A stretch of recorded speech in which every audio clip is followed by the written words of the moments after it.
मारा मारा मारू मी मारा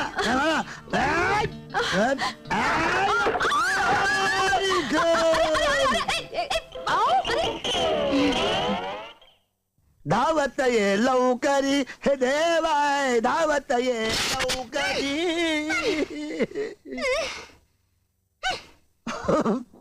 तू माझ्या घरात येऊन माझी फाडलीच गंजी. तुला काय लाज शरम आहे का नाही? मी सुद्धा तुम्हाला तेच विचारते. तुम्हाला काही लाज लज्जा शरम अब्रू भीड मर्यादा आहे का नाही? का अख्ख्या गावासमोर भर दिवसात त्या सटवीच्या उरावर पडलाय. मी काय मुद्दाम पडलो काय? लोकांनी ढकललं म्हणून मी पडलो. लोकांनी ढकललं पण मी म्हणते तुम्हाला कुलूप उघडायची गरजच काय? मला कुलपाची माहिती आहे म्हणून मी उघडलं. तुला काय माहिती आहे? हे बघ तिचा माझा अनैतिक संबंध आहे. तुला सांगून ठेवतो. कसला संबंध आहे? अनैतिक म्हणजे जवळचा घनिष्ठ नजीकचा संबंध. त्याशिवाय आम्ही दोघं सरकारी माणसं आहे. त्यामुळे एका सरकारी माणसांनी दुसऱ्या सरकारी माणसाला मदत